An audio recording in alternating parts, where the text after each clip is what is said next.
तो जैसा आप जानते हैं, बिना बिचौलियों के कोई काम होने वाला नहीं है। बाहर ही नहीं, हमारे शरीर में भी बिना बिचौलियों के कोई काम होता नहीं है। बिचौलियों का मतलब मीडिएटर्स, मध्यस्थता करने वाले, दो पार्टियों के बीच में मिलवाने का काम करते हैं लोग। संबंध में एक दूसरे के रिश्ते जोड़ने में भी मीडिएटर का काम करते हैं।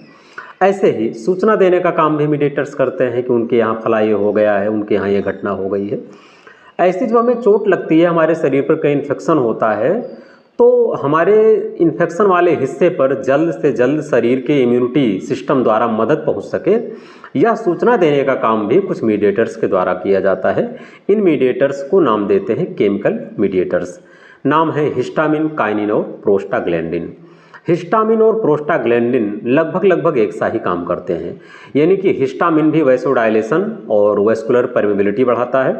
प्रोस्टाग्लैंडिन भी वैसोडाइलेशन और वैस्कुलर परमेबिलिटी बढ़ाता है। वैसोडाइलेशन मीन्स नसों को और अधिक फैलाता है कि ब्लड ज़्यादा मात्रा में उस जगह तक पहुंच सके जहां चोट लगी है। और परमेबिलिटी भी बढ़ाता है, वैस्कुलर परमेबिलिटी भी, यानी कैपिलरीज परमेबल ज़्यादा हो जाती हैं, यानी उनसे सिर्फ प्लाज्मा ही बाहर ना आए, न्यूट्रोफिल्स या ल्यूकोसाइड भी बाहर आ सके, जिससे कि वहाँ पर इन्फेक्शन को कम किया जा सके। इसके साथ प्रोस्टाग्लैंडिन जो है वो ना सिर्फ वैस्कुलर परमेबिलिटी और वैसोडाइलेशन के लिए जिम्मेदार है, बल्कि यह फीवर भी क्रिएट करता है हमारी बॉडी में, पेन भी बढ़ाता है। पेन रिसेप्टर्स जो हैं हमारी बॉडी की न्यूरॉन्स को ज़्यादा सेंसिटिव बना देता है। इसके साथ साथ यह ब्लड फ्लो भी बढ़ाता है, जिससे उस स्थान पर हीलिंग जल्दी हो सके, यानी ब्लड ही नहीं पहुँचेगा वहाँ पर ज़्यादा, फिर और ज़रूरी चीज़ें ब्लड के माध्यम से भी पहुँचेंगी। जैसे काइनिन है, काइनिन भी एक प्रकार का मीडिएटर ही है।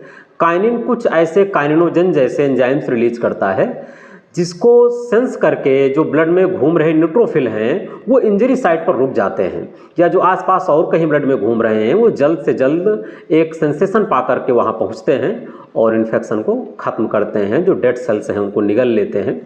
तो ये 3 मीडिएटर्स हैं जो अच्छे मीडिएटर्स हैं, अच्छा काम करते हैं। बता दें कि काइनिन जो हैं वो हमारे ब्लड में जो प्लाज्मा है, प्लाज्मा प्रोटीन के द्वारा, जिसे काइनिनोजन के द्वारा ही बन जाते हैं, जबकि काइनिनोजन लिवर बनाता है और वहाँ से ट्रांसपोर्ट होकर के पहुँच जाते हैं ब्लड में, हमारे प्लाज्मा में शामिल हो जाते हैं। वहीं पर जो हिस्टामिन है उसे मास्ट सेल्स बनाती हैं। ये भी एक तरह के इम्यून सेल्स हैं, पर इन्हें ल्यूकोसाइड के अंतर्गत शामिल नहीं किया जाता है। बाकी बनते मास्ट सेल वही हैं जहाँ ल्यूकोसाइड बनती है, यानी बोन मैरो में। अंतर इतना है कि ल्यूकोसाइड सर्कुलेट करती रहती हैं और ये लोकलाइज्ड टिश्यू में रहते हैं हर कहीं पर हमारी पूरी बॉडी में। दूसरा है प्रोस्टाग्लैंडिन जो है, इनको कुछ एंडोथेलियल जो सेल्स होती हैं उनके जो मेम्ब्रेन्स हैं वो इनको बनाती हैं, खासकर एराकिडोनिक एसिड इनको बनाता है।